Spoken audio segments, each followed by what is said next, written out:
The inevitable, the one and only Kurt Doolittle. How you doing, Dr. Brad? Better and better, sir. You look very bright and shiny white today, and you have pencils in your pocket even. I do. I carry pens because I tend to leave them all over the place. I carry generally 4 at a time, but not usually 2 in each breast pocket. That's correct. Because he's a doctor and you have to do things with pens. Only black pens. You're not supposed to use blue. There you go. That's the rule. That's so odd. What is that? Well, it used to be use blue so that we could tell it was. Yeah. I don't know why. They just tell us the rules and we follow footsteps. It's like I was thinking about it this week because it's like the machine has got a hold of the culture of medicine, so that it's a regulated event. It's the way we communicate as physicians with one another is regulated by external authority. How crazy is that? It's like they're creating the stabilizing cultural aspects of our medical culture in the way they prefer it. Yeah, that bothers me is that a lot of what we think of the success of the scientific method, specifically the ability of a discipline to self-regulate, both of those things come out of medicine. And so I'm like, no, I don't want to mess with medicine. Fix lawyers, leave medicine alone. I tell you, those yeah, right.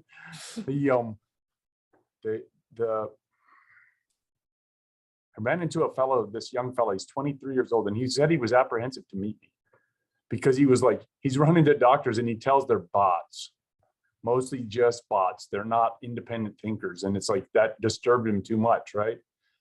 So he's like, it was funny. He had he told me how he was having a conversation with a Vietnam War veteran who was his history teacher about the Vietnam War, and he watched himself becoming hypocritical, and the guy kind of smirking at him, and he was self-aware enough to recognize the reflection of his own public presentation as ridiculous, and so he corrected himself, and he then got squashed by the rest of the because he was abnormal for the class. He got outside the school in his mind. He freed himself of the shackles of the groupthink.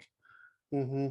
Then they had to come after him and crush him like that, just because that's what the mob wants to do, because you're not conforming anymore. I argued with a professor once so often that he suggested I might want to change class. Drop out or something. Well, it's that they don't, the state school at the time. So but he was just giving a Marxist interpretation of the British Empire. And, it's a revisionist history. As if, and what they do is, of course, is they attribute motives to people those people don't have. They attribute motives to the people that they didn't have. Right. I mean, and so it's like, it's really great to sit here and criticize someone in history. Yeah, I usually go if they criticize in history if they're going the wrong direction. But I mean, or if they have evil intentions, right? But by and large, most people in history are just seizing whatever opportunity. Anyway, and I was just frustrated, and only because it's just one of those things where it's a class that I have to. I was going in for my graduate degree. So an obligatory, I have to fill in some classes. So I'm going to take a class in something I know and enjoy, right? Because I don't want it to be stressful. And so that was this is a bad start for a story, brother. It's just I'm going to put my Greek tragedy face on because it's going to be a frowny face because I know it can't. You got to stay where I was at that point in my life. I recently divorced. Oh my! I'd sold a company. I was basically, under 30 retired. Right. Oh, And so I'm like, what am I going to do next? Right. I'm thinking this is before I figured out what I was going to do next. So, I sold a company and I'm like, okay, I'm going to go back to school for a while and, use that to reorganize my thinking. And it was actually a really great time in my life because you realize how deadly marriage is. Anyway, so, so it was a really great time in my life. Yeah. Anyway, I'm just taking these classes and by the way, I didn't finish the graduate degree because it was too much money to be made. There's too much money to be made. Really. I mean, it's just like, well, once I figured out what I wanted. Irresponsible. Huh? Would have been singularly irresponsible. It was just, I'm saying I'm part of the same generation of Gates and Jobs, right? I mean, so it was not, Right. I'm not alone, right? It's just that once you realize that there's the computer revolution was basically a money printing machine. I just said, okay, there's no value in this degree. Well, really, there's no value. I mean, my undergraduate degree is in fine art, but there's spiritual and personal value in that degree. There's no market value. Well, other than making me even more of an effete fucking snob than I am already. It has served no purpose. What have to do with It's just, I'm just, yeah. Well, I mean, I've a come to credentialism thing. What? It's credentialism as yeah, I don't put any weight on credentials at all.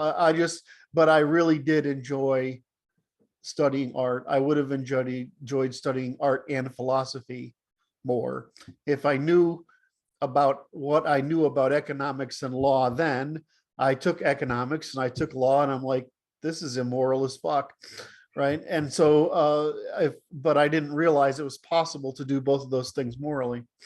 I should have studied probably philosophy because that would have been interesting. But anyway, I was taking that class and I beat up the professor and he's suggesting that but I'm like, I felt like it was a moral duty to not let him say that shit. Right. I mean, this is the beginning of the King of the Hill games. It's like I had to stomp him down. Oh God. It was necessary public defense. So I had one of those episodes in, I don't know, it was ninth grade. In ninth grade, some history teacher was, I can't remember his name. I can remember his face. He's another short guy like me, right?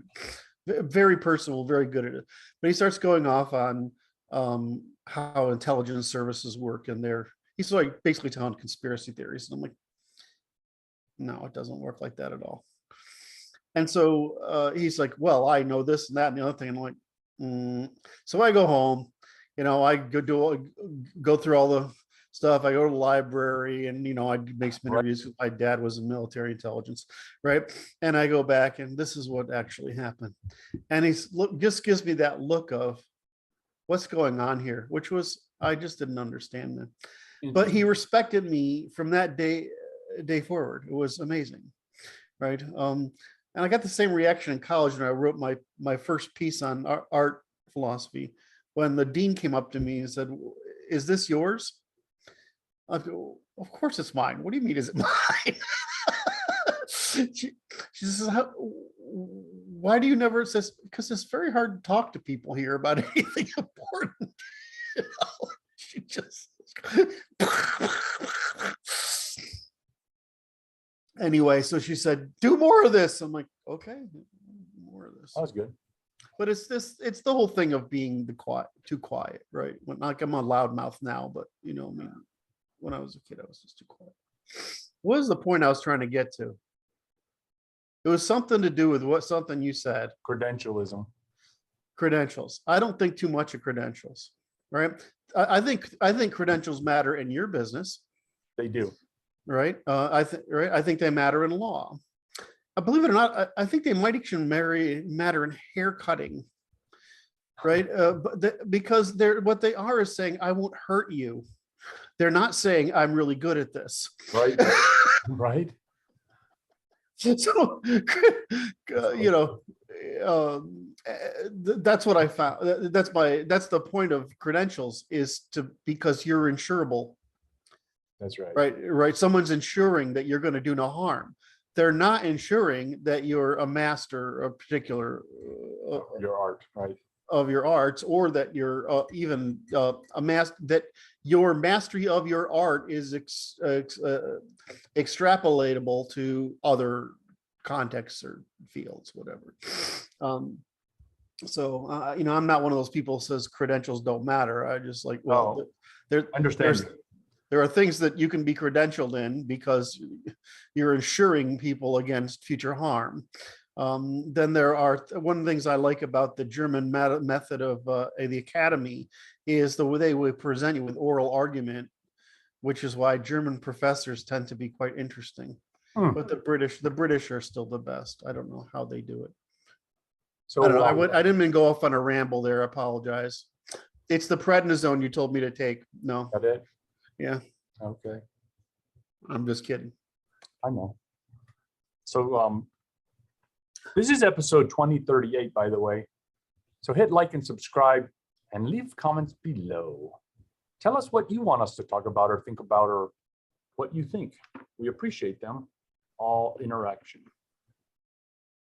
I did have opportunity. The reason the credentialing thing came up with me yesterday was I was worked in a different city, and to call it a city is just such an overstatement. The Germans would call it an Ort, which is a place.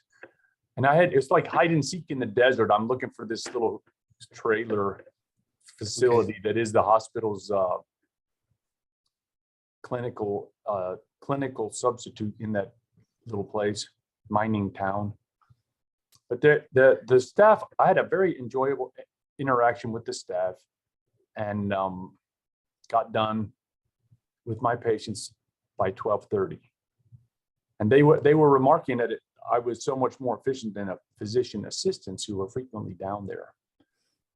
And they are frequently an hour behind and have 10 people waiting that are getting angry in the waiting room.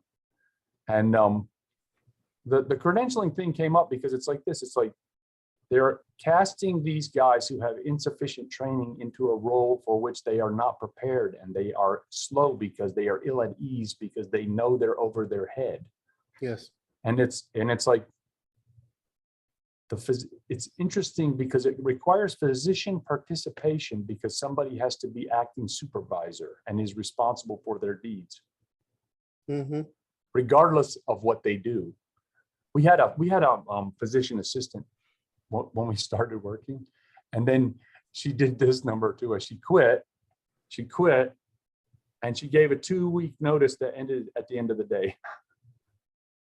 And it's like, okay. Then we saw what she was doing. It's like, oh my God, never again, right? And that's okay. I had the same conversation. Somebody yesterday, another provider, right?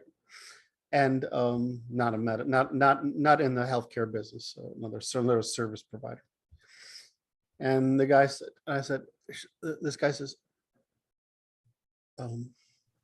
yes. I said, I think that the problem I have is that, I was complimenting him on his, trying to figure out how did I get there? Like, you're surprisingly competent, and this is why. And I just went through my usual overly analytical list of why this guy was really good at what he was doing, which was, he wasn't really that. He agreed with it, but his ego wasn't there, but he was appreciative that someone understood that he was competent. And he says, but because you say that like that's rare. And I said, the truth is in my life, and I realize that, I have an odd life and I'm an odd person, but the truth is it's actually really rare to meet someone competent. I don't mean like, if you're in like your profession, right, you're in a concentrated environment. We refined them out. Sorry? We refined them out. Right. So, that in your business, and this is why I'm such a fan of how medicine evolved. This the history of the development of the scientific method in the treatment of patients in medicine is the best study of the development of the scientific method, Huh. not philosophers. Take that one to the bank, because it's so empirical. It's so empirical. It's better. It's better than law. It's the best one. So I mean, I look at this and I'm like, wow, this is really, really good. But I said, I said, the truth is that if you're actually in life, I just assume that everyone is extraordinarily incompetent, and that I'll be extremely lucky to be surprised. The only time you find that is when you find whoever's the best 1%, and you pay for that, which is, a 10 times multiplier on it. So I mean, it's like, a tailor is a great example. Oh yeah. Right, you can go to a tailor, and it's like the number of times I've like, I can't believe you actually did this. And even if it's someone who's recommended by the men's clothing supply, right, to go off the clothing, I mean, a high-end men's store, you go there and I'm like, how the hell did you do this? Right, I mean, and yeah, then you go to there's places you can go. There are places you can go where there are men tailors, right, who are 50 years old, who are cutters, right? They actually understand how fabric, the warp and the weave and how it hangs and how to connect it. Right? And they know that, well, like I have a really big chest compared to, I mean, my upper body is big. I'm like primitive genes, so, so I have a big neck. So but I'm short, right? So you take some tailoring to get a jacket to fit me. Yeah. Right? And so and you go to what is Seville Row tailor, right? But it's a lot of money. But there are other tailors in the world, right? There just aren't many that do a very good job. It's okay to hem your pants. I mean, but even then, okay. Do you know what? Do you know the diff? This is so one of those things. So when you buy a $300 pair of jeans, or a $200 pair of jeans, right, whatever they are, I can't remember. Right, you buy the pair of jeans. They're cut long, right? So what you do is you go to the bottom where they have that big jeanie hem, right, the jeans, and you cut it off there with extra. And then you hem them up and you put that hem back on in a hidden seam. And so they look like they were made for you, right? The number of tailors you have to explain that to. I mean, why is that like too hard to comprehend? That you don't want a pair of $200 jeans that has a straight hem on it, a straight, I don't know. It's just the word, what I mean. So, I mean, I'm realizing I'm fucking all over the place this morning. And I apologize. It is the prednisone. But the whole problem, that the example is that doesn't matter very much, right? Your doctor matters. Your doctor is competent. I tell right? people this, I say, look, all the people in the world that you don't want confused or overworked, I will be among them. Right. You just want me to be very calm and focusing my attention specifically on you and not all the extraneous nonsense. I mean, really, and it's like, if I look at the hardships in my life that my government has caused, it's actually the incompetence of the bureaucracy, right? It's extremely frustrating. When I'm wondering is how many patients, if you could have doctors reporting to you, not doctors, but if you were the manager of the medical care instead of the hospital, Yeah. at least in diagnosis and treatment, right? I mean, the hospital's got its own thing, but in other words, if you ran it like if medical care ran more like apprenticeships, and you could have those people would turn out pretty good, I would think. They would, it's like, yeah, it's like how the thing really works and how to, like, I was kind of shocked. We were trying to arrange our clinic schedule, and it's like, okay, the staff wanted to take a day because they were like you might need to, they were told they can't take leave. This goes to this credentialing thing, okay? They were told they can't take leave because the hospital is understaffed with regard to the medical assistants, okay? And so they wanted to take a day off. One of them's husband's going to have a surgery, and it's like they want to take a day, and it's like we would have normally when we owned the practice before we sold it to the hospital is just negotiate it and make it work for everybody. And now it's like now we have to get mid management involved, and it's like just a mess. So it's like how many people does it take to manage an office of 3 people, 4 people, right? 5 people. We have 5.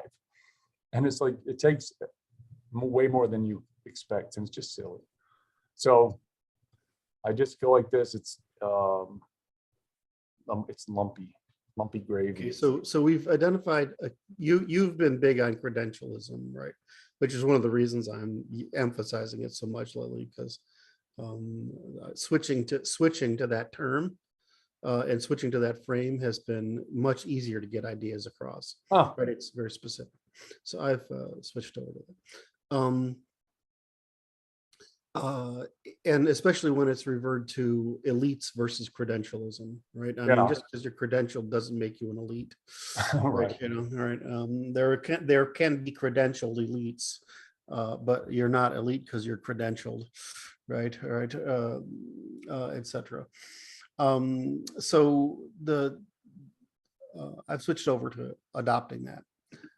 So we've talked about this problem pretty thoroughly, but that's one way. That's the face of the coin. The obverse, the inverse, is competency.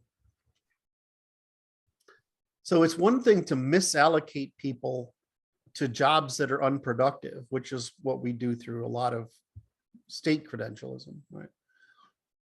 All right, and we create, by doing that, we create demand for other than maintenance in those maintenance work in those jobs, when most government work is maintenance work.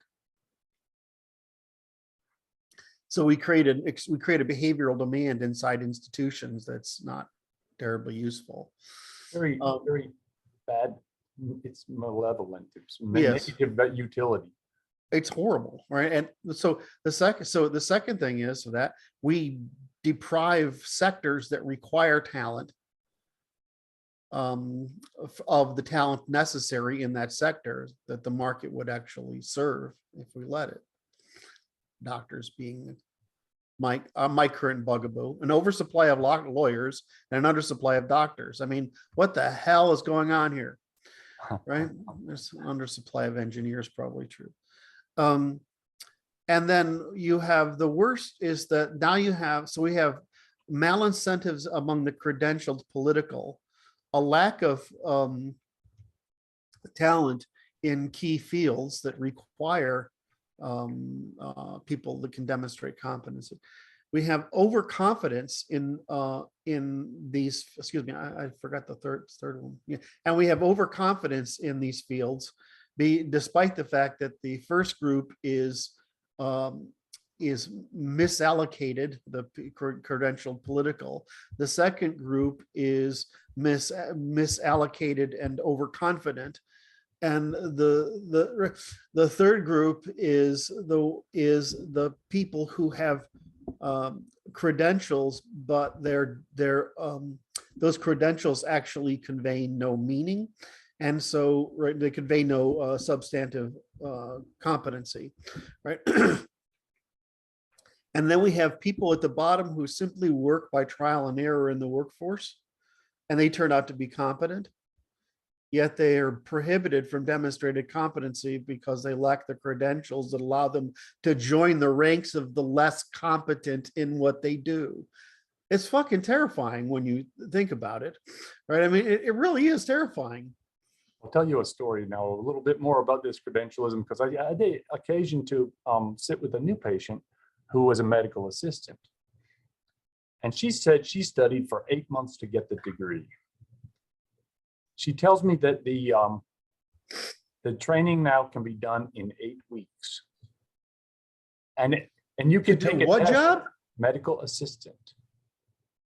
So that they're offer online classes, et cetera. It's just utterly crazy. And you can test out and be done in 6 weeks at a higher cost. You're higher than she paid to do it in eight months. And it's like, there's no training. It's like, it's just give them the credential without the training and take more money. Just utterly, I was stunned by it, to be honest with you. It's like, okay. And the issue is then they treat them so badly in the employed physician, in the hospital organization, that they can't keep them. They don't want to pay them enough to keep them. And it's like, this madness, the wheels are falling off the bus.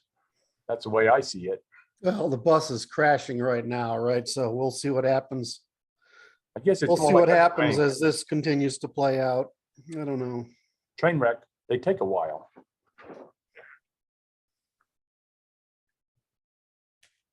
Shall Yeah. we change the subject, Kurt?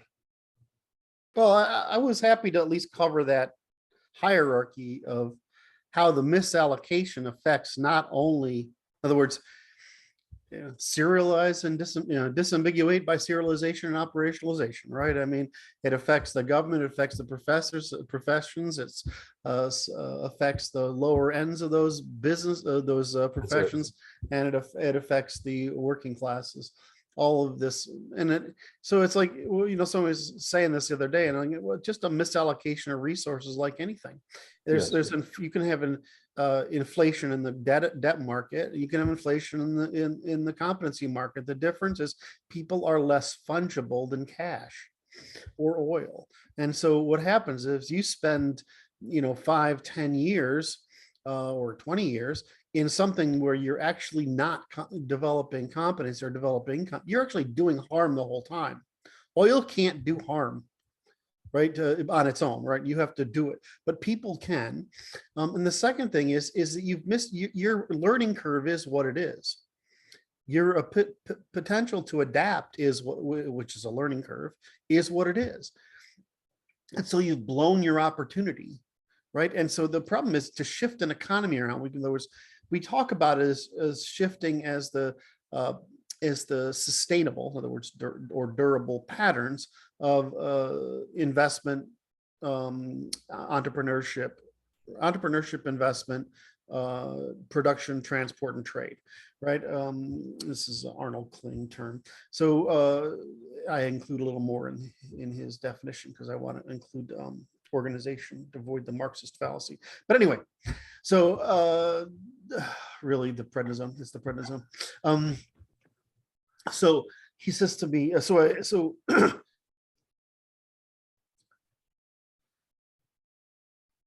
Hierarchy of the economies, turning the economy. oh yeah, so you have to, so what happened, we talk about the economy. So we talk about how sticky a price is. Okay, prices are sticky. Well, that patterns of sustainable production, distribution, and trade are stickier, which is what causes an economy to reorganize. But people are stickiest, and that it's very hard to make people behave differently and learn a new discipline when it takes about 8 or 9 years to get good at a discipline. And so we have the sticky problem called the stickiness in economics of prices appear to be sticky. Well, that's what causes a lot of economic issues. Oh, sure, right? Because people aren't rational actors, but so are organizations, right?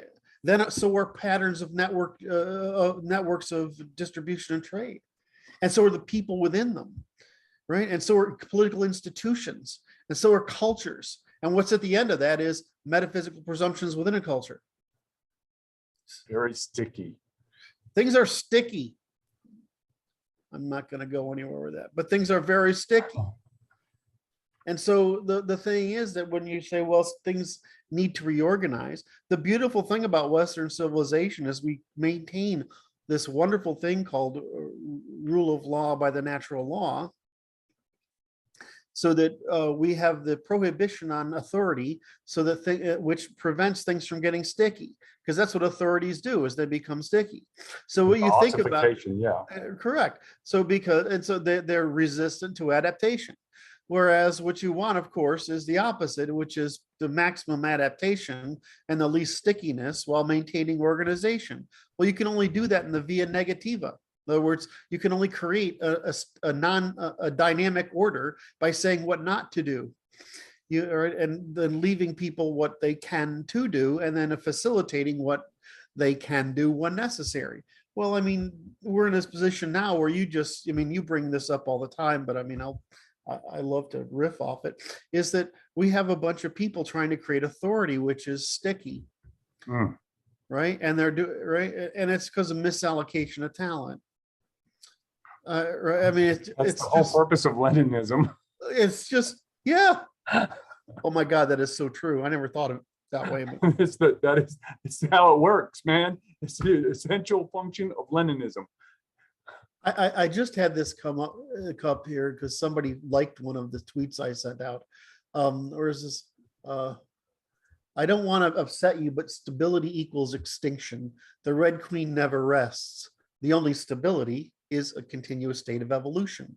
The only evolution is an increase in the capture of transformation of energy.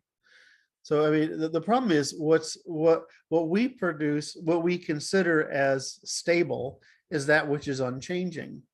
But what's unchanging That's is frozen. always frozen. It's devolutionary. What's changing is what's growing, essentially, is what's stable. And so, the people's instinct, of course, is neuroeconomy. And so they want the least change because they have the greatest ability to predict future opportunities, even though that's wrong, because their ability to predict future opportunities is evidence of stagnation.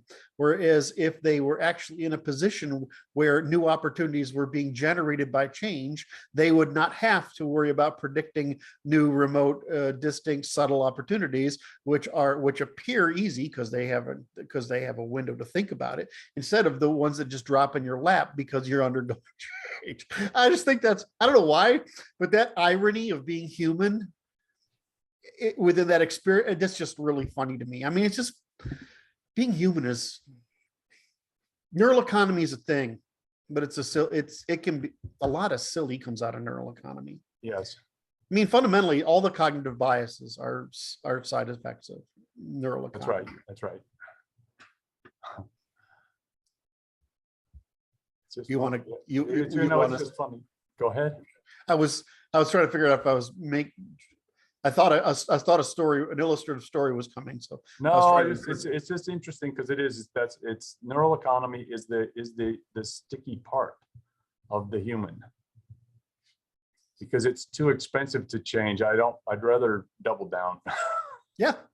This is what got me this week. I'm like, the doubling down and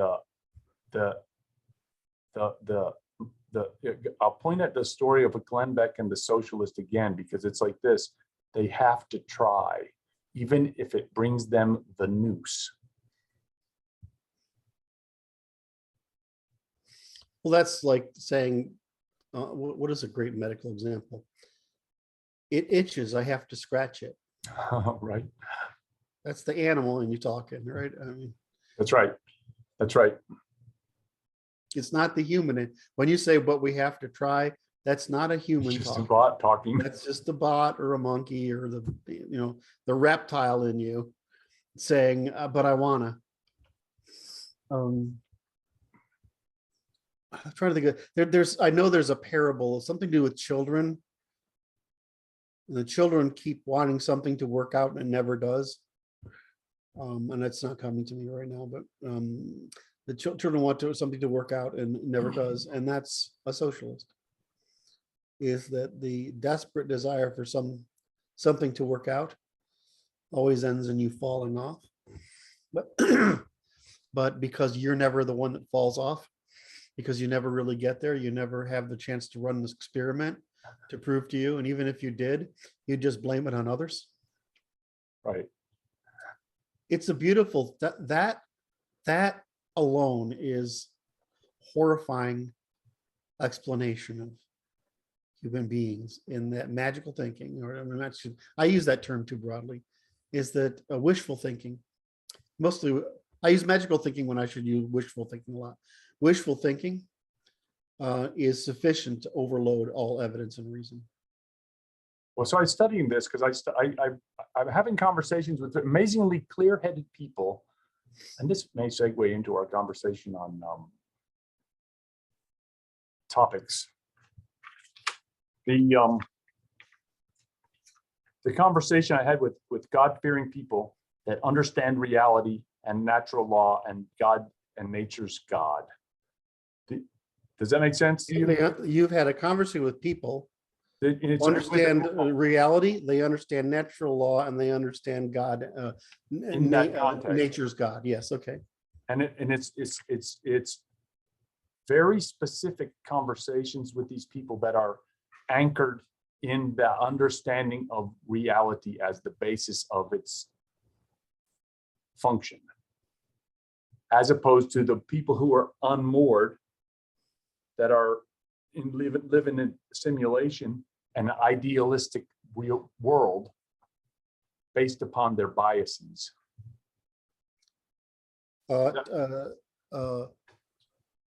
Say that again. I got the first part. I didn't get. The And I people got that I the- call Americans, Yes. they generally are God-fearing people. Yes. And it's like, it's not so much fear, but respect of the maker, which is responsible for the material substance we enjoy, that I'm responsible to and for, to make myself the best I can be in this environment, socially and materially. They understand all this, and it's moored on this principle, which I would call the origin of the, the like to the quantum level of the origin of all that we can know. So metaphysically properly aligned, but moored, anchored in reality, and not anchored in unmoored from reality ideals that are human construction, socially constructed. Correct. And so that I regard that this from Quigley's perspective, where the human beings developed an opportunity, and that we exploited that opportunity. And what this is the industrialization and application of fossil fuels to human potentials. And we are exhausting that opportunity. And now the pressure increases as the opportunity becomes exhausted. And now the opportunity is becoming exhausted, and there's doubling down occurs here, because the pathways that we used to get here in the last 4 generations don't work at the location we are in time and space. So we are having to learn, which is learn or die. Well, I mean, that's all of existence works by seizure and exhaustion of an opportunity, right? For seizure and opportunity to capture energy for the purpose of persistence and growth, persistence and reproduction. Well, the problem for humans is we are specialized we specialize in adaptation itself, which is the identification of and production of opportunities, which we flock toward. In other words, we mark for it, and then we exhaust and move to another one. But the problem is, it's like anything else, right? We did the work of hunting the furry thing with tusks, Mastodons. the mastodon. I got the Don part. I couldn't figure out what the rest of it was. The mastodon, right? And now we get to have a feast, right? And then in some time later, we're going to get hungry. We got to repeat this process again, but there's the same process everywhere. So what I think that most of us who study, I mean, and obviously Turchin is the best guy at this, but you start out with Kondratiev or Turchin. I just find that really fascinating. And these people have been looking at cycles. Now the Romans look at it from a cultural standpoint, right? But an economist looked at it from a business cycle standpoint. And they looked at it from a depression or recession standpoint. But if you look at it, and we historians look at it from a civilizational standpoint, right? So if you just map out the waves, it's just forgetting curves. Yes, that's what I find funny, because it is, It's it's like just, to mapping it from your point of view, which is the scientific understanding of human behavior. yes. It's just a reverberation based on It's the like when people, that's when Mandelbrot said, I did all this work and it turns out that the stock market is just noise as the Fed policy works its way through the economy. Right? I mean, fundamentally, that's it. It's just noise. And so if you look at it across time, it's just noise. And so all this investment is trying to not lose money or make money from noise.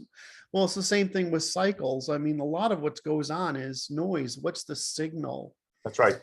Right. The signal is that, your general ability to convert energy, whether it's capture animals and eat them, or raise agrarian food, or turn out steam engines, or manufacture hydroelectric power, or manufacture, I had that backwards, manufacture hydropower, manufacture steam engines, manufacture hydroelectric power, manufacture nuclear power, and God ever else, whatever we find out that there might not be anything else.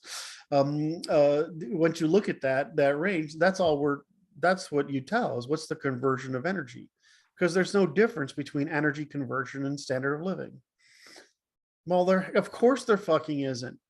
Why should that be? I mean, it's just physics. I mean, we're just part of the physical world, and that's it. And No philosophy can fix it. there's no fixing that.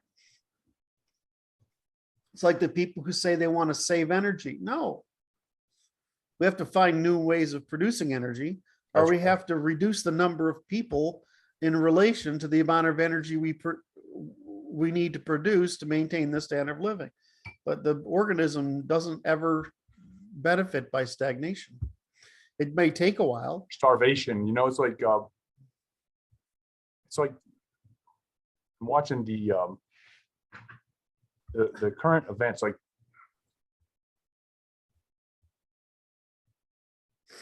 there's it's like in the medical field, one of the things they can do when there's a tumor they don't want is they occlude the blood supply, because the tumors just grow their own blood supplies. That's right. So you get some interventional radiologist to stick a little coil in there so that it clots off, and then the tumor just dies, and it is reabsorbed by the body, perhaps.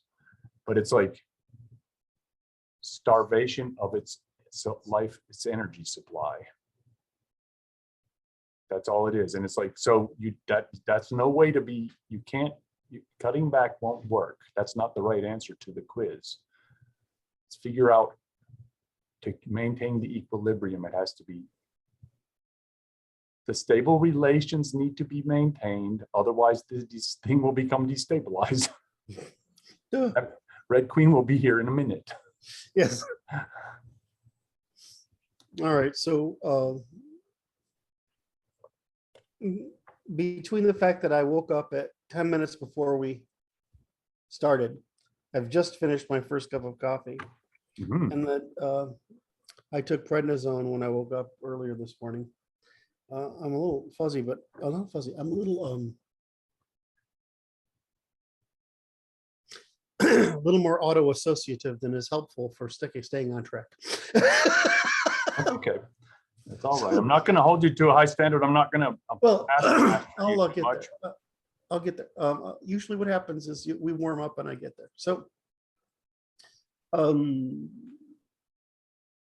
okay. So we were going to talk about, did you have something you want to cover, or do we have? No. I was interested in that topic you recommended in that signal the other day. So I covered this a little bit in Thursday's staff meeting, which I just published, but I thought it would be worth it for you and I to sort of beat on this a little bit. And it's the problem that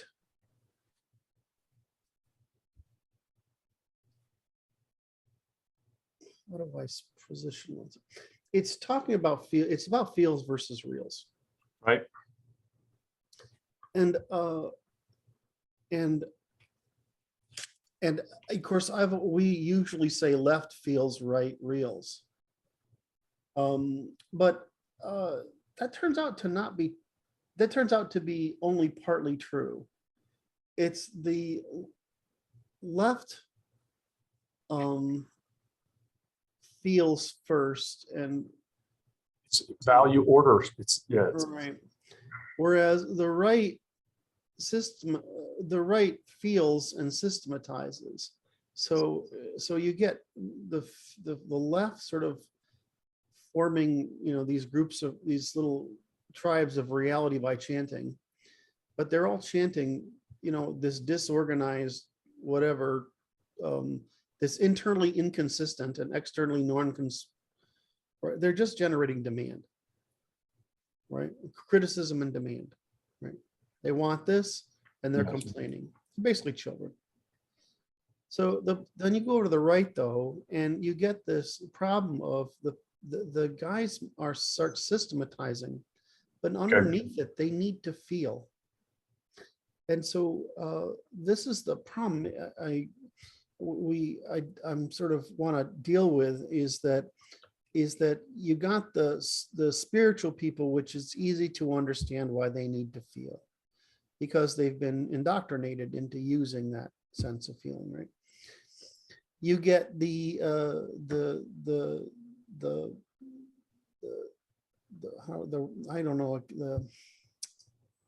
passionate, angry males that need to feel, right? Everything needs to satisfy a feeling. You get the philosophical ones, which it turns out they're just satisfying a feeling. Right? And so the difference is the right seems to be systematizing it in order to make excuses for justifying their feelings. But in the end, they're still just feeling. Whereas on the left, they don't go through the process of systematizing. They just continually rotate through whatever novel opportunity for attention they can produce, and then repeat it by chanting. So they basically systematize novelties as a means of creating some sort of social construction, which they can persuade by persuade by what we would think of as social proof, but is really just environmental saturation. And so, right. Does that make sense? Absolutely. Right. And so what I didn't really, of course, I'm extremely conscious of my blind spot, my stupid spot, right? I mean, and it's like, I can't imagine how ordinary people think, right? I mean, just fucking beyond me. So, and I know it makes me ridiculous, but everybody can laugh at me because I laugh at me because of it. I'm perfectly okay with my failing. All right. Let's toast to that one, laughing at ourselves. That's right. That's right. So what does that mean though? That's actually terrifying. How so? Well, you can't really, you have to, it's like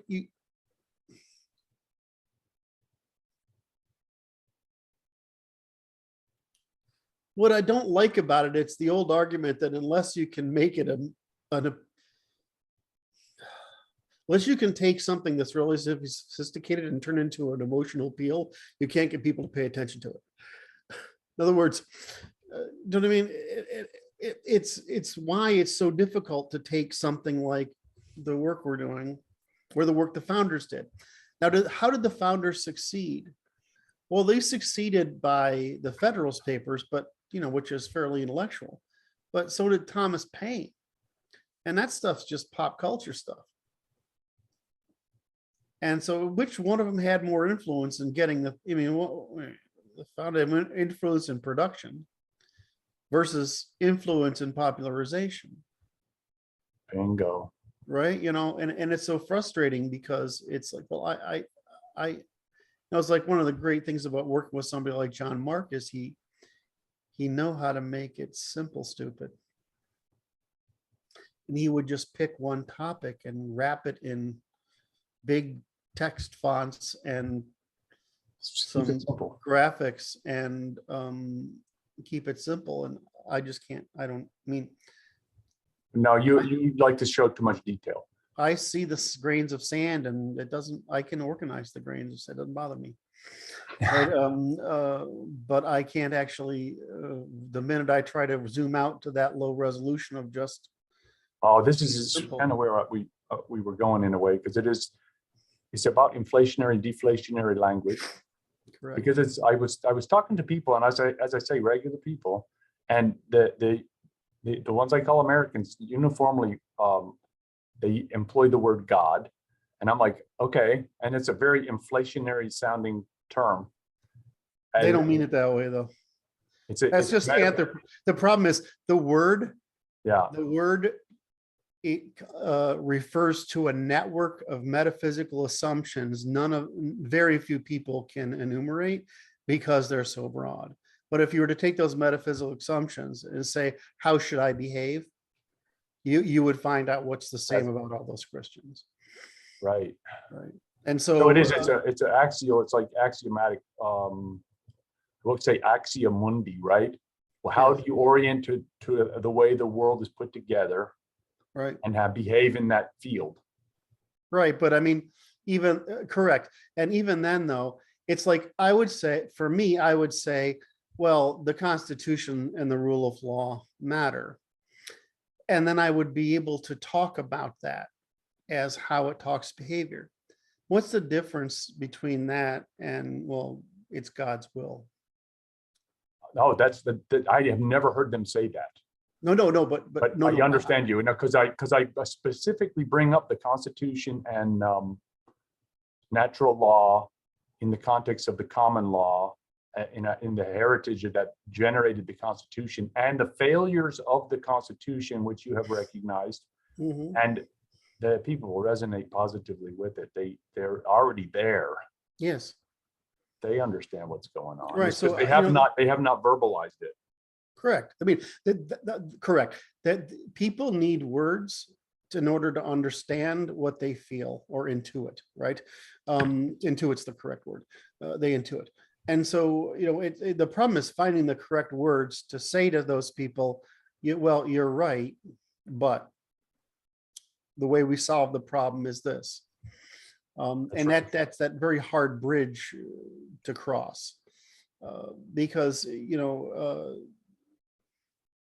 there's also a negative consequence of the discourse online, because the really aggressive attention getters on the fringes are able to draw more attention, right? More activists than the people with rational solutions. And even for us, for example, by having to work with the radicals, so to speak, and working with them, my rather libertarian center-right position has been, associated with the far-right position, which it isn't. The only thing far-right about what I say is that, I'm sorry, ethnocentrism is the optimum form of government, and a federation of ethnocentric states is the optimum macro-political.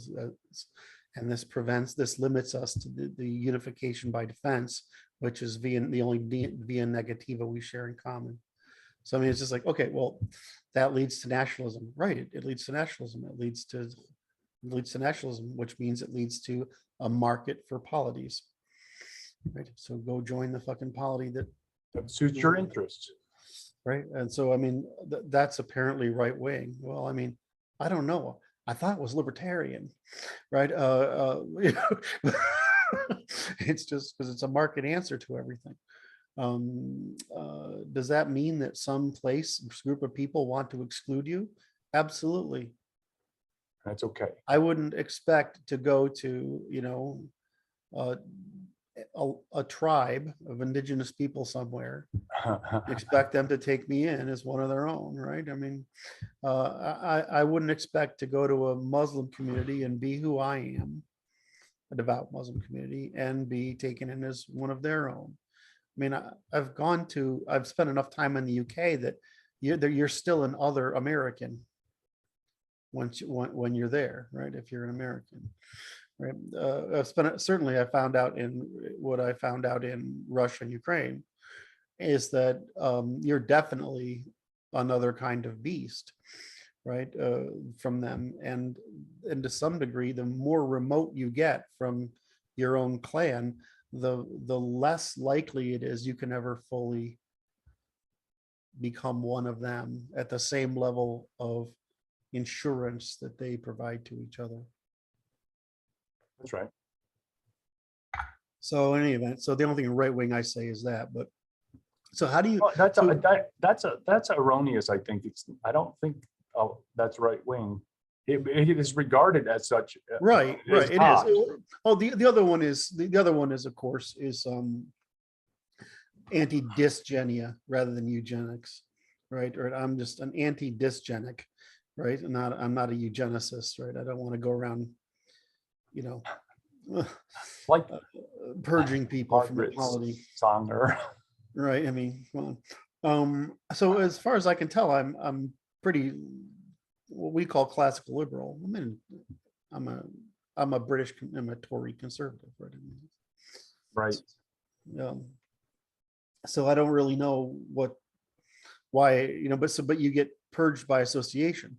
But so in any event, the problem you get into is that, okay, we're still this need to feel this fact that the right still decides by feel, Absolutely. They must. They have to. right, has been really frustrating to me, How come?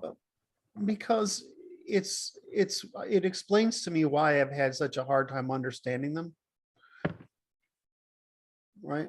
Because I actually this is why I'm a stupid. I have smart people disease. I'm an autist. I'm fucking stupid. I mean, let me tell you, this is why I'm stupid. Is I can look at a problem this hard under the assumption that these people are just making errors, right? Oh, Right? yeah, no, it's just making errors. Okay, I'm They're not making errors. They're not reasoning. They're justifying, right? They're just, in other words, they're not just making errors. They're just justifying feels. justifying how satisfying their biases. Yeah, and then justifying them.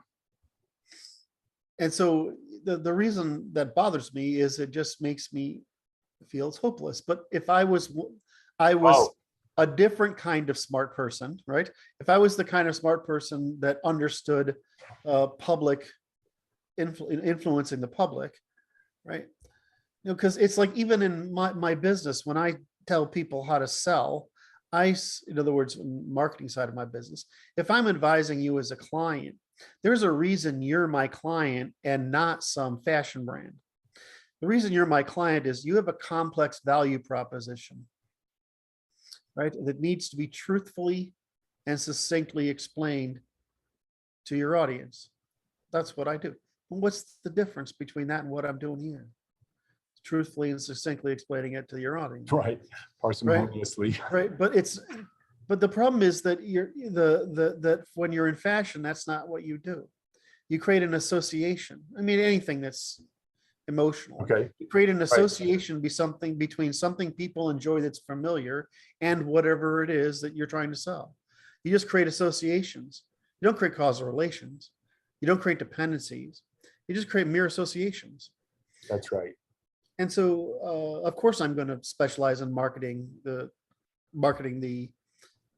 complex value proposition, largely from technology, et cetera, related companies, instead of fashion brands. Whereas my guys went off and they got the Jaguar account, right? Or which is basically a fashion brand. Right. And so, yeah. right. So Go ahead.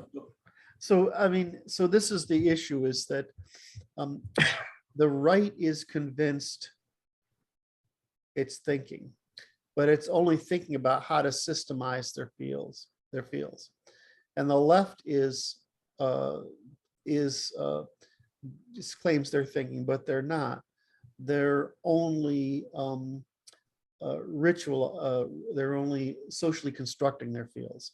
So what's the difference between social construction as a means of organization of ideas and systematizing as a means of organizing ideas? So social instruction is just, can I empathize with it directly? And in order to create people to unify, versus systematizing, which is systems that are evolved to get people to who have similar feelings to justify those feelings.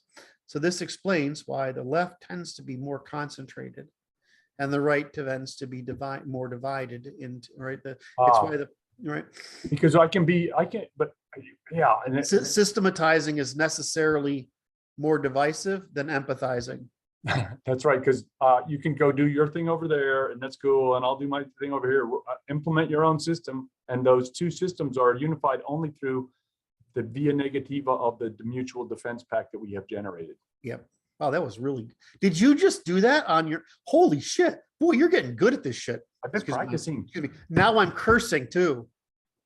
No, that's just speaking Hebrew, sir. Is that what it is? It's just speaking Hebrew. Anyway, so that was really well done. And right operational language, right vocabulary off the top of your head, man, you're scary. We're hitting it, man. Where you just get it's social proofs, right? Yep. You figure it out and you get better at it by watching it and listening to it and doing it. So I actually want to finish this thread, but even if you have to make a note, I want to talk about the thread we had offline about how much work this is a lot of work that you brought up. I don't know if you can repeat that. Oh right? God. So oh God. It's like it goes to this. I call my father on Father's Day, right? And I called him because I said it's the thankless profession.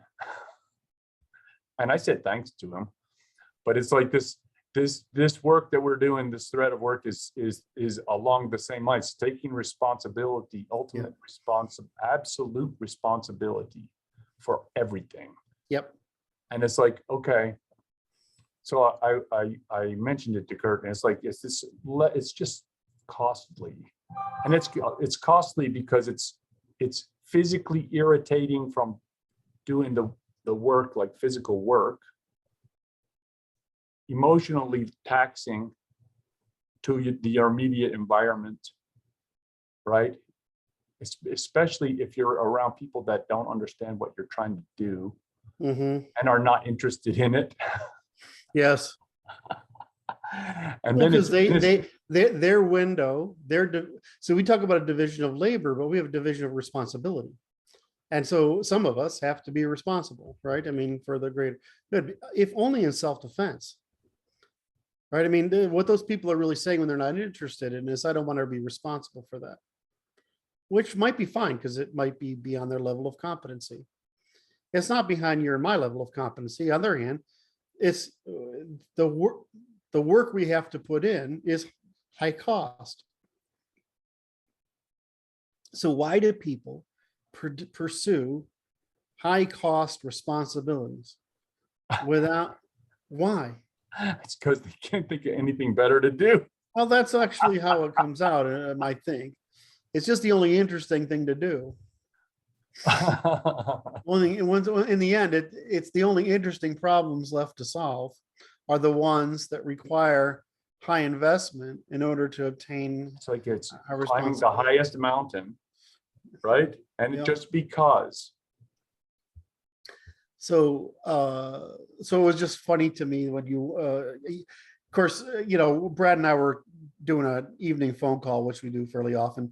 And he calls me up and we start something, or I call him up and I say, hey, I just need to chat about something. And he's going off on how, and with more emotion than he's doing here, which the comedy was part of the emotional loading. This is work, man. This is hard work. Right. And I'm like, yeah, it's fucking hard work. It is. It's the cost of it. It's a human cost. It's like, It's I'm more sensitive than I like to give on. And, for me, it was pretty hard emotionally and and psychologically to do the work. Intellectually, I don't find the work. I find it's not hard. It's not that hard. It's emotionally and psychologically difficult, and it becomes socially difficult, which is what you were. So it's like intellectually, you can.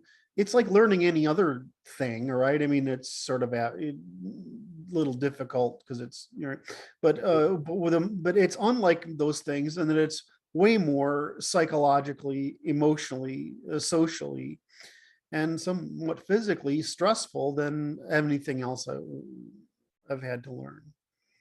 I mean, right. like I always think of math as it's like math and carpentry. You just got to do a lot of it. Right. I mean, once you've done a lot of it, right, it's just a matter of keeping your focus while you're doing it. I mean, it's just, but this is like, you got to do a lot of it to get there, to internalize it so that you can riff off a thing like Brad just did, which I can't even repeat because it was so good. Right. That the thing you was riffed off a minute ago. To be able to do that's actually pretty hard. Right. Because how it works is you develop a internal feel for how the resonance of it. It's just you understand it, and it just comes out because that's what you see. Yes, it's organized by the information that you've plugged in. Correct. It becomes an intuition, and the intuition is what makes verbally expressing it so much less work. But anyway, so I just thought that was really funny because it's really is. But and that ties into the emotional work of what the previous topic, which is, that's why this was so hard for me, is that I just couldn't get it through my thick head that the right was just feeling just like the left, and that they're just socially constructing, regardless of its inconsistency, produces more unanimity, where systematizing produces more fragmentation, and that they're both trying to justify feels. And of course, that's why I can't understand them. And so it's just frustrating to go through that, to realize it's that simple. But it means that it's like everything I do, right? Everything we talk about, everything, it ends up with me discovering we're even more. It's fucking lonely is what I'm getting at. That's it. I said that word yesterday. Yes. So lonely, it is lonely. And it's like, but what's interesting, if you think about it like this, is the left stratifies horizontally in a uniform fashion. Yes. And the right columnates. Yes. In a hierarchical fashion because it's systematic.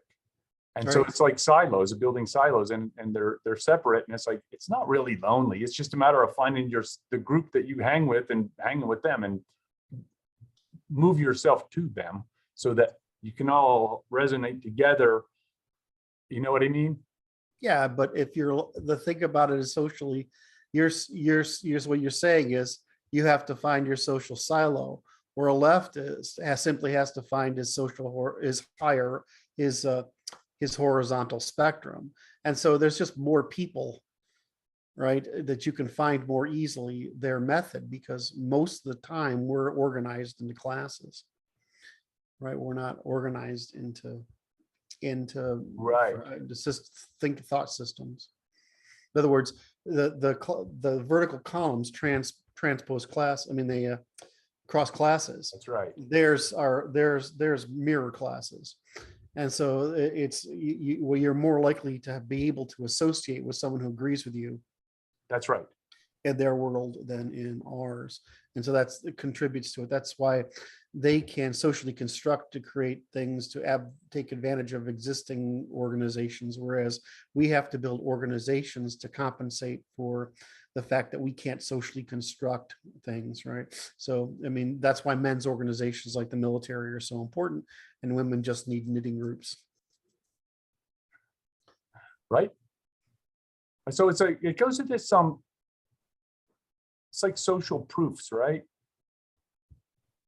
The left operates like a school of fish, and only the fish on the outside actually witness the environment at all and respond to the environment. And the ones on the interior are responding to what everybody else is doing and resonating Correct. like that. Correct. Whereas predators with the eyes forward and a caudal rostral organizational pattern, front eyes, predator class is attentive to the environment and Correct. makes hierarchical structure to respond, adapt to that environment most rapidly. And it's based on reality and not based on social proofs. Right. But again, that makes it empirical, right? So we're based on empirical rather than telephone game. And so the problem is based when you're perceiving the world empirically, you have to systematize to predict. Right. When you're perceiving the world empathically, you don't have to systematize. You just have to adapt to whatever the flow of the school is. So this creates an interesting opposition.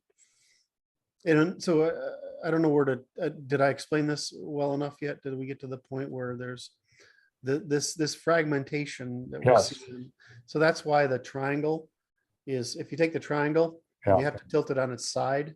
So there's the right-hand side of the triangle is vertical. Yeah. And that goes from masculine's force to neutral libertarian trade.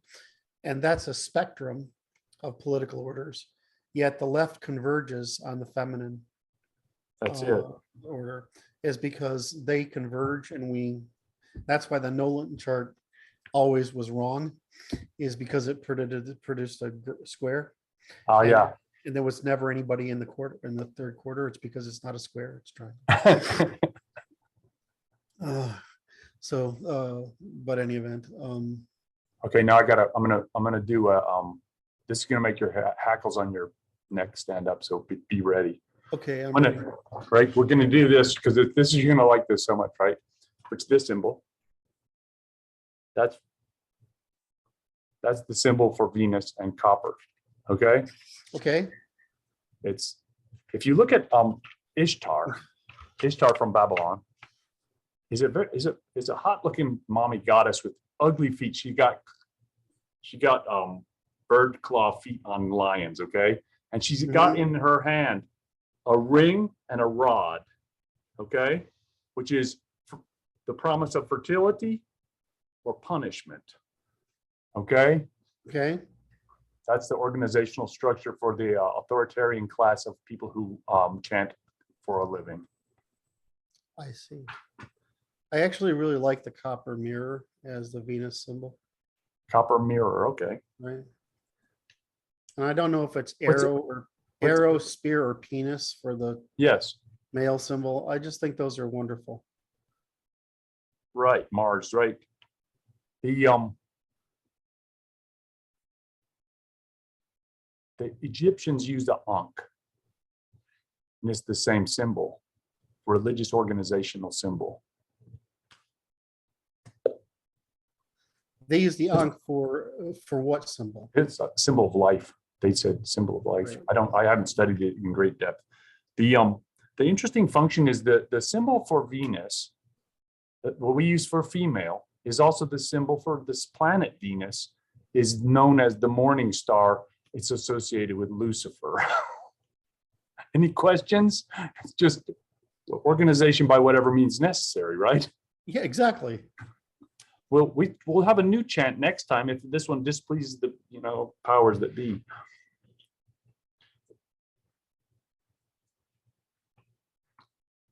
So the issue with the left cannot tolerate, they cannot have a dissent. So they need to generate an authoritarian, universal empire. yes, They will they fail. want to produce a maternally organized a herd, which if you look at how Islam is structured, it's decentralized through all these imams, right?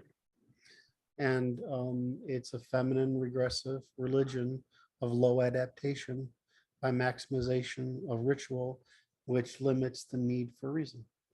So it's a very, very successful method. And it's also as hostile as women are. We think that women aren't hostile. Women are more hostile than men. They're just not able to perform it as violence. So they externalize that women are much more hostile than men. Yes, they do it by symbol manipulation, symbolic manipulation, verbalizations, So one of the things that's passive aggression. coming out in the research now, which it's like I keep saying, women shouldn't have done this, because if in order to counter what they've done, the truth will come out, and it will have the reverse effect that the feminist movement has anticipated, is that we will return to the historical perception of women. And so women are more hostile and more aggressive than men. They are less. This is a great, I got a story for you, Kurt. Wait. Women are more hostile and aggressive than men. They're right. They are, because they can afford to be, because they can get away with it. But the worst part that's come out is that they need, because of their impulsivity, their emotionality, their lack of self-regulation, and their hostility, a lot of what they do, this dance of caretaking and being nice to others, is just defense. It's not genuine. And so that's why there needs so much regulation around them. And so what's going to happen is we're going to end up confirming history, is that unregulated women are as dangerous to society as unregulated men are to a polity and economy. And so I believe they're proving it now. They're proving it now. And so I just, I want to go, but can't we just all get, what's that, Rodney? Can't we all just get along? That's like, I hate to say this, that's like showing your age, man. You know what I mean? Because Rodney King, that's like, when was that? Years ago. Was that the 80s? So the 80s? I think it was the early 90s, maybe. Early 90s? Maybe no, late 80s. Yeah, early 90s. No, maybe early 90s. Anyway, I don't fucking know. Anyway, can't we all just get along? Well, it's like, well, this whole thing of men and women, and we've created this dance over millennia to compensate for the fact that, how do we ritualize in positive terms the male and female conflict? We did such a great job of it, right? I mean, it wasn't perfect, but for all things considered, if you could get most women and most men into a monogamous relationship, raising a family, right, you're going to get the returns to the commons are higher than is producible by any other means. So this is we forget that it's not your individual wealth that makes you wealthy. It's your wealth is determined by the cooperation and wealth of the polity, right? Right. So it's just exasperating to me that the left has set out to undermine all these institutions, which they can seem as oppressive. They're not oppressive. They're forcing us into our compatibilities and prohibiting our incompatibilities. They're attempting to destroy the culmination of the right. Any hierarchical structures need to be dissolved. We're trying to stop all regulation. Adversarial competition. What is it? What is it they're trying to get rid of? Oh, What are they trying to get rid of? Any dissent.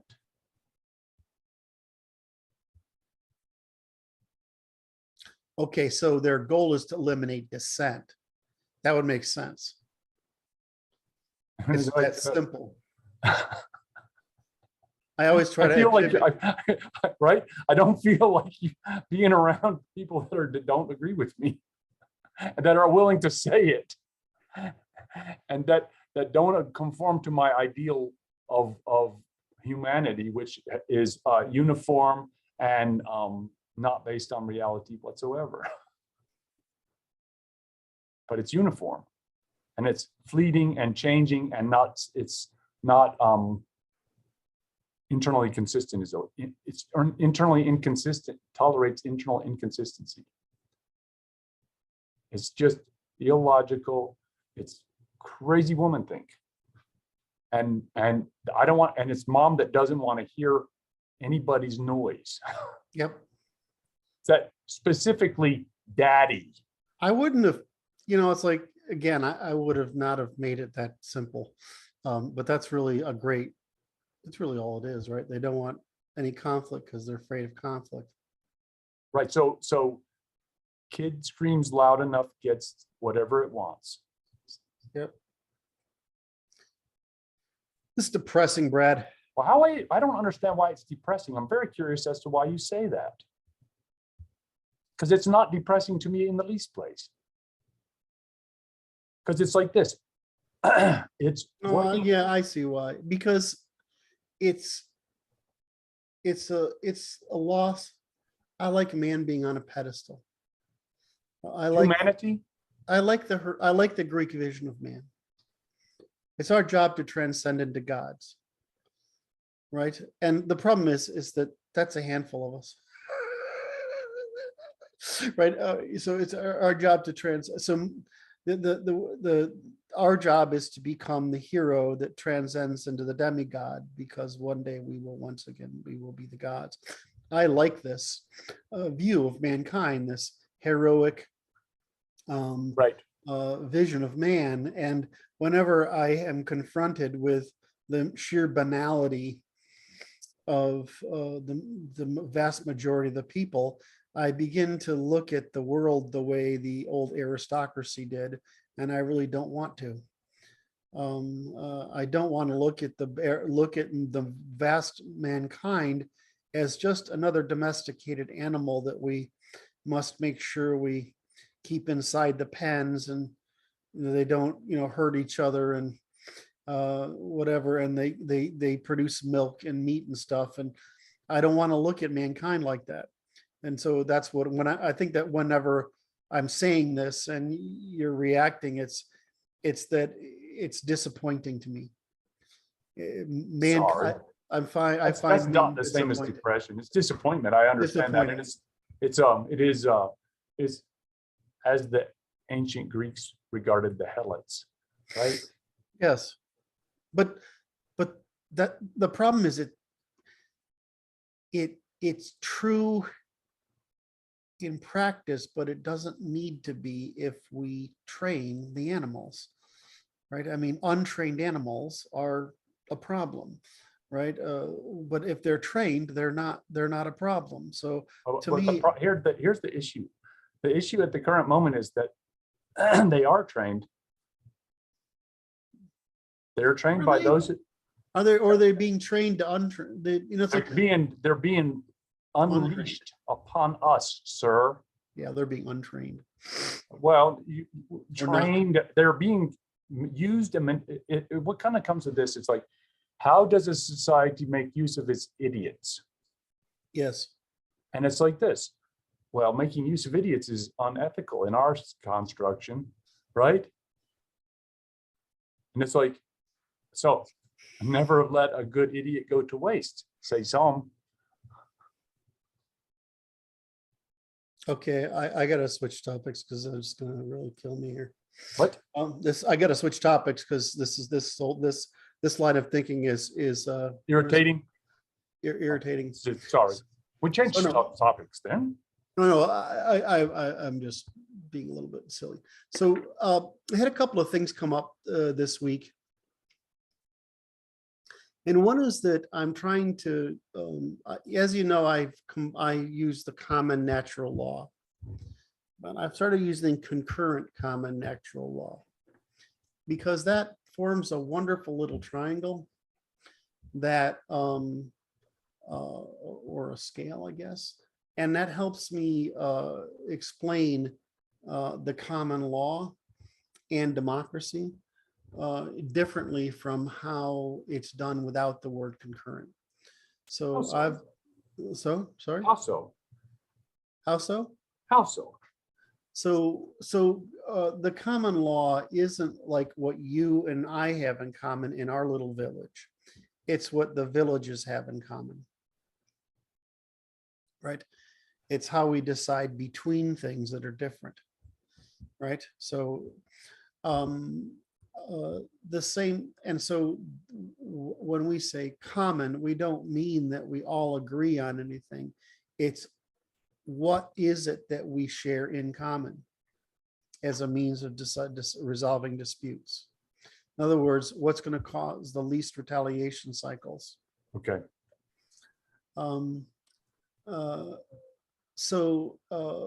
The word concurrent in democracy is like the word common that I just stated. The difference is that concurrent means it's the same in all classes, just like it's common in all regions.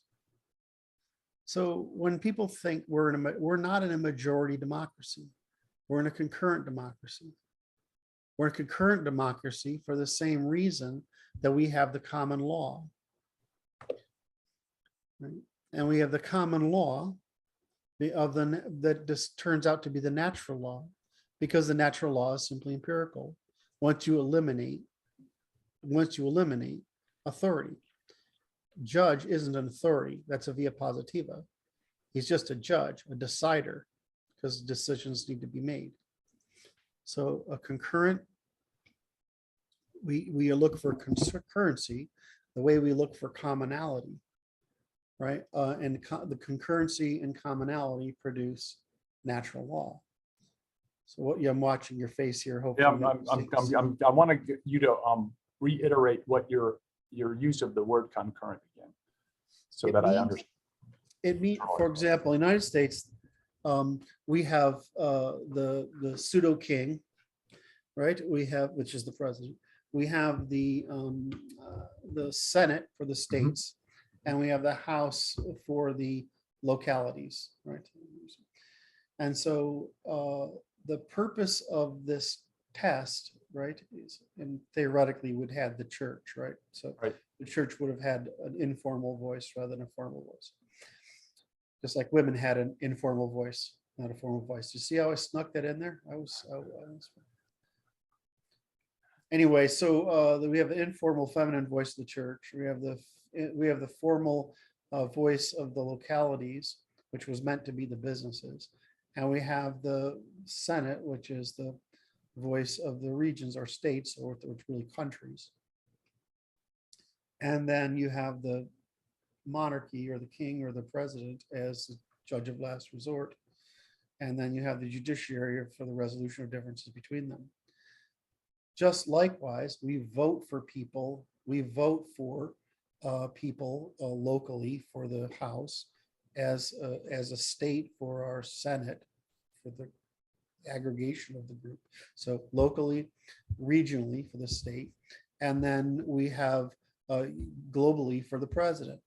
And we have we have three different institutions, right? We have the voting for the House, voting for the Senate, and we have the electoral college that chooses the president. So we don't, if we had the electoral college actually have a room on Capitol Hill, right, then there wouldn't be this problem of what's the electoral college, because it would, like, it's the fact that it's sort of invisible as part of its problem when it's just a jury. That's all it is, right? So the public juries regionally, it juries as a state, and it juries in totality of the president. These things are meant to produce concurrency, which means stuff can't be done unless everybody agrees and across every class and region. Ah, I got you. So just like the common law is common because it's common across class and region, although class varied a little bit. What varied was myriad with the price. The main, I gotta say this. So like you would have to pay more to kill if you killed a high status person than a low status person. Yes. Just like you'd pay more for a high status horse or ox, We're right? talking about weregeld. Exactly. I mean, it's offensive it's offensive to our modern ears, but in the past it made perfect sense because it was just true. Right. That's going to cost you more. Yeah. So anyway, so that's what concurrent means. It's the opposite of majority. It's the majority. It's all majority. It's all those majorities, not the majority. So we have to produce concurrent majorities, like we have to produce common law, evidence of commonality of dispute resolution in the common law. Now, the same thing has to do with our legislation. What the people don't grasp is that legislation isn't about what's good. It's about what's common. It's not settled law if it doesn't become common law. Right? In other words, commonly held law, right? Mhm. So this is something that came up during the abortion debate. So I've started using concurrent common natural law to explain the system and get it away from this pure majority democracy fantasy that's been created as a false mythos.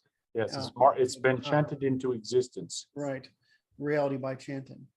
And so, and I'm trying to explain why that is, because it's empirical. In other words, there's nothing theoretical about our law. That's what being conservative means. It means being empirical, hypothetical, not theoretical. It means that unless you can prove it in the market and it gets adopted so that there is a majority of concurrency, right, between the group, the Right. localities, regions, then it's not suitable for common law. Now, what I like is the court is going back to this. It appears that way. Right. And the reason the court is doing back to this is because they've observed what happened. They started breaking the common law. Right. They started making positive law, authoritarian law. Right. It's not natural. It's not common. It doesn't get settled. And so it Fails on all regards. It fails on every single regard. So that's why I've started using that, and I'm going to encourage. I like that. Is we live in a republic that relies on concurrent common natural law, which means scientific government of people who are peers get only produce law by consent. So what happens? The people have to adapt, and learn. Does that make sense? The reason our government exists is to make us evolve together. It's not to make the government lead us. It's to allow our leaders to create a market which force us to evolve together, maintaining high trust because we're concurrent in our common judgments. So if I think I just explained more about law, Yes. then you're going to get out of most education, and that the fact that I can do it in 10 minutes That was a worthy little is clip. kind of terrifying to me. Mark. Wow, Martin, I just mentioned Martin just because hat tip. Good job. his work is great, although, you know, I knew this would happen. He's like, wait, this is way more work than it seems. That's why I wasn't doing it. Right. The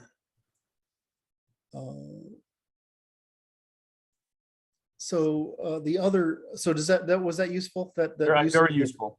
All right. The other one is I've sort of I'm trying to do this thing you and I are working on, which is male and female, different ways of lying. Yes. And I was trying to figure out what's the female faith healing is something that they do, right? Oh, it'll be fine. It's not going to be fine, right? You know, I use it frequently yes. in my profession. White lies, faith healing, same difference, right? Technically, a white lie is just to avoid saying something negative, but a faith healing is when you're actively trying to persuade someone to get past something without actually adapting to it. Right? Oh, all right. So what's really interesting is mansplaining is the male equivalent of, right? It's the systemic version of mollifying versus the empathic version of mollifying. The more I work on this, right, this subject, I mean, like I said, I said, well, there's nothing more for me to do. But the more I work on this subject, because of, you know, this is one of, if the audience who isn't following, there's at least two great things that Brad has brought to this is, well, first of all, he's got me stop being angry.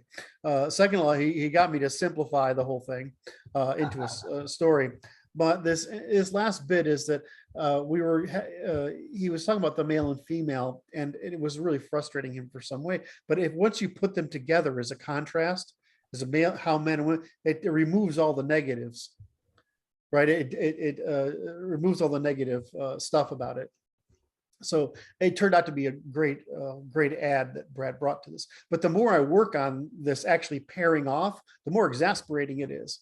so What's like the exasperating thing I said about males feeling earlier in the talk, right?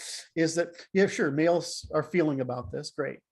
But they're just feeling. That means they're just bots too. They're just systematizing bots to justify socially constructing bots. So social construction and systematizing are the same fucking thing.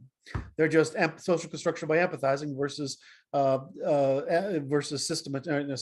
systematizing by social construction, right, so to speak, and versus systematizing. I'm trying to think of some way to.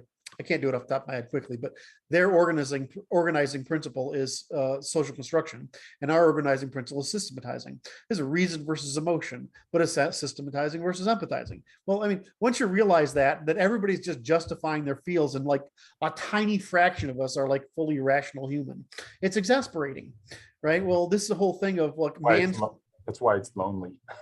That's why it's lonely. And so you guys said, well, what's the difference between mansplaining and faith healing? Well, there isn't any. It's just the man is systemically explaining something and the woman is emotionally explaining something. And both of these things are trying to mollify the opposition, but using systematizing or empathizing, which is fucking hysterical to me. But it's this pairing off of the male and female. It's like everything I come up with, right? If I work at it, because usually I have to find a thing that I'm like, okay, that's a behavior we've identified. How does that manifest on this opposite sex? And you can always find it. And it always is empathizing versus systematizing. It's like the issue is like, it kind of, I think about the Middle East, okay? We're gonna go to Mesopotamia. And so we're gonna go to Mesopotamia, okay? We're gonna be in Mesopotamia. We got Ishtar there in Babylon.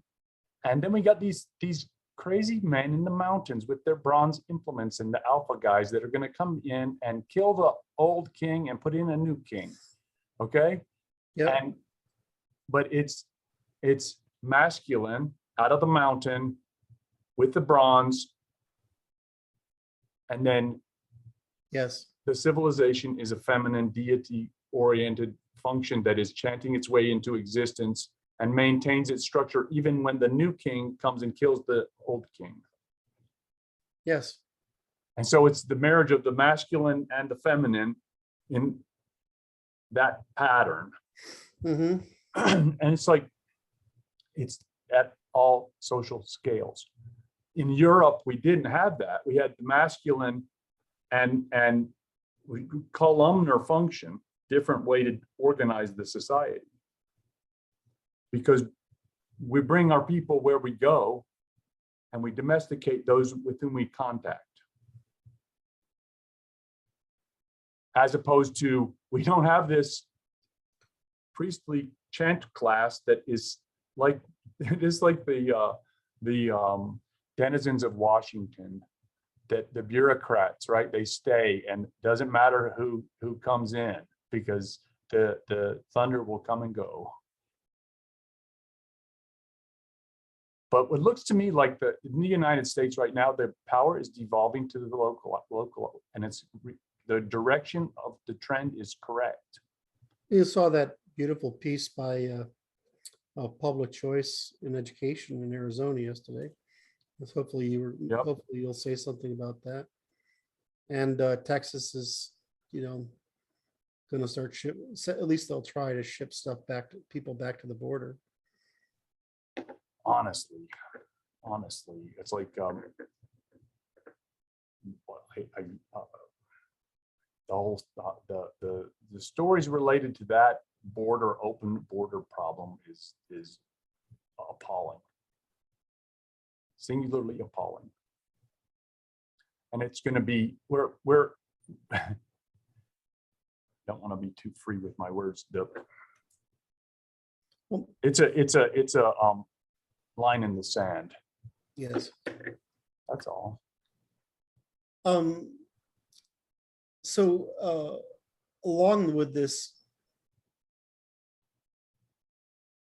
empathizing, systematizing difference, which, I mean, again, I'm going to reiterate, if you can find a behavior in the sexes that seems a pattern to you, that, well, women do this, or the cognitively female mind do this, or the male, like, I love the whole idea of mansplaining versus faith healing, because it equally exasperates both parties, right? I mean, men and women both understand what that means.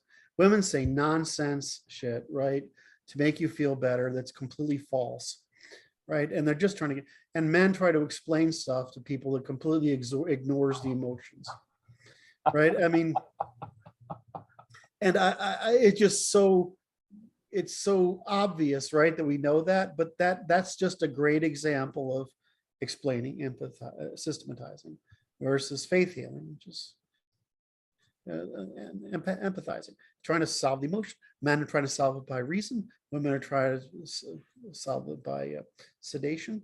So, okay, fine, but that's a really common one. But all of them, I mean, everything you can think of turns out to be empathizing versus systematizing. And even that's not everything, because you have the very real differences in responsibility and loyalty, right?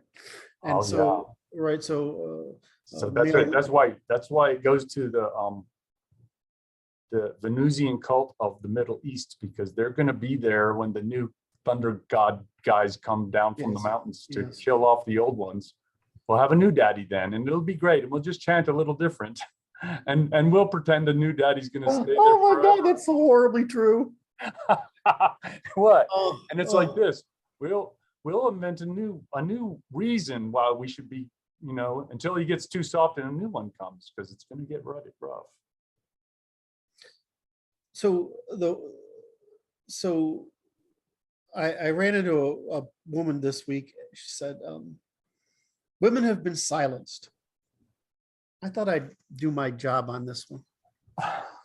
I thought I'd science that one for you. Women have been silenced. Rightfully so, sir. Well, in what sense? That's not true. Women have been silenced. No, they've been ignored. No, they have been overly attended to in their sphere. It is. Okay, so let me finish. You got me speechless again. I apologize to the audience for. Oh, I got Brad speechless again? It happens, and it's like this. It's like the 20th century is the unleashing of women and what they do. Right, but they're talking about in the past. So when they're saying women have been silenced in the past, like, You weren't silenced, you were ignored. And Only when it was important to listen to no, them do you listen to them. correct. It's I mean, women judicious. ignore men all the time too. I mean, think Women about don't know, but women ignore the fact that they ignore men. Oh, exactly. So women ignore men all the time too. I mean, what bothers me is like men talk. This really actually bothers me. When you get a bunch of guys together, they will still maintain loyalty to their wives. They'll actually even often retain affection and care for their exes. Unless it was just the woman has made his life such hell. But you watch a bunch of women get together and they'll talk shit about their men all day long. And it's just what it is, right? So the problem of women and being ignored, not silenced, and I think that's interesting. You're actively silenced. You're actively. It's like one of my favorite lefties feminine frames is silence is violence. No, it isn't. It's just I'm not going to play your game, and they hate not being able to play the game with you. And so women have been not, and because and the reason women are ignored is that female emotional dysregulation, inability to systematize, causes women to attempt to scale the interpersonal, the empathizing, to the economic and political systems, right? Now, I call this magical thinking, but it's somewhere between wishful thinking and magical thinking. I think it's magical thinking because it's a behavior, it's an intrinsic behavior rather than just a bias. It's because I don't think they're able to think about it anyway. And so the problem is that if you're not gaining responsibility for your emotions, and why should your opinion matter in other words, if you can't even be responsible for your emotions and you can't even perceive what's going to happen of people at scale, so why should we listen to it all? I mean, just child, right? So what is an adult? Adult means systematize. Period. That's what adult means. Take responsibility over time, not in time. I understand mothers have to and women have to take responsibility for children and themselves in time. And I realize that maintaining peace among people who have to maintain peace in time and survive in time needs empathizing. But that's not being an adult. That's just being mom. Being adult is systematizing, and which means that you're weighing outcomes. Let's see if I can get I can get you to shoot a hole in that. So that's correct in my opinion. So statements are either true or they aren't. And if they aren't, then you're lying or undermining, or you're faith healing. And I don't mean those as your faith healing is the positive version of undermining, right? Lying is evasion, which is the neutral, which is evasion, which is neutral. Undermining is aggressive, which is the positive, and faith healing is the negative, which is the submissive. These are just another triangular representation of the three means of human coercion. So the problem we face is that if you can't take responsibility for your own emotions, you're not an adult. I understand if you're sort of a mother, if you can take responsibility for the emotions of your children or other women, but you can't take responsibility for emotions of groups that at scale. It's not possible. You can say, here's what, because the instinct is for this. I have to defend outliers. That's what a female instinct is doing, right? It's what's the cost to me in time, because children and women are are fragile in time. Yeah. Right? And men are, because we absorb cellular damage, are fragile over time. That's why we don't live as long. So, but to be an adult means you're taking responsibility for overtime. And that's why you have to systematize, is because of scale. So I don't, it's like, do you ask men for opinions on how to mother, right? What you will get is mansplaining, which, right, which will make no fucking sense and will make every woman crazy. But what you will get in political orders is women faith healing. Now, mansplaining doesn't work down, it works laterally and up. And faith healing doesn't work up, it only works laterally and down. So once you understand that's all that's going on, it becomes pretty simple. But the issue is, can you become an adult and so you can move from mothering to paternalizing to fathering? What's the difference? Scale. Yes. Right. I just like being able to take faith healing versus mansplaining. When we talked about hypnosis in this, right? We talked about hypnosis, and it's like you talk about the philosophers and they're done, but it's like there's something to faith healing, which is it's like, I'm going to talk and gather your attention until time heals the problem. Correct. That's exactly what it does. You're just providing a form of overloading, which is why women specialize in loading, framing, overloading, and obscuring, right? They're trying to use their natural ability to attract you because of femininity and care, it's genetic, to cause an emotional overload that will let your, what's that, corpus, anyway, forgetting the brain part, the part of the brain, it's what gyrus I'm talking about, calm down by providing it positive, providing your brain with positive stimulation. Right. So yeah, you're right. It's just. But so the mansplaining is the same thing. It's just exactly. it's just operating at it in a different frequency. We're just right? doing it a different a different time frame, really. You Yeah. We're worried about modifying your aggression by providing rational explanation that removes your belief you're being aggressed against. Does that make sense? So, because that's what both sides are doing, right? The male and female are both worried about being aggressed against or deprived. Right. And so you have to provide a way by empathizing or systematizing of getting the person to lose their defensive response, their retaliation response, by systematizing or whatever. Or because what we see as injustice in very many cases, which is a nice word, is just being I've been aggressed against, either voluntarily or involuntarily. I've had a cost imposed against me.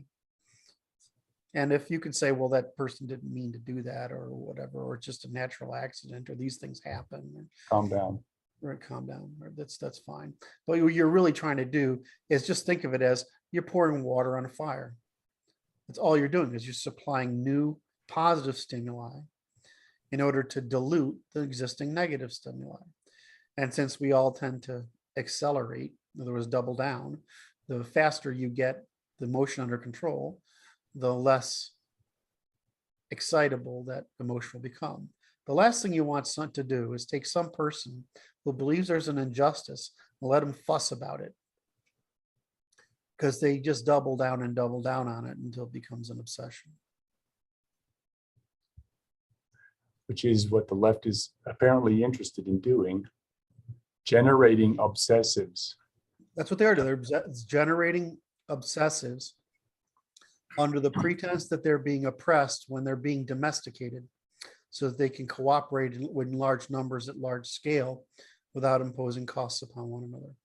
And it's just really infantilization. That's all it really is. Was that did we do something good there? I thought that was pretty good. Okay. All right. So I had a humorous one, and then I think we should break. Okay. And I want to In other words, your maternal feminine instincts to infantilize are the origin of the political problems of this and the last century, the failure to grasp that we evolved institutions to train animals into humans by mindfulness using reason. Well, I mean, that's just what it is. I get so tired. It just, and, you know, it's just more interesting. There are well-meaning women in the world that aren't angry. They're just trying to do good. And they don't realize that they're doing bad because they're outside their scope. Right.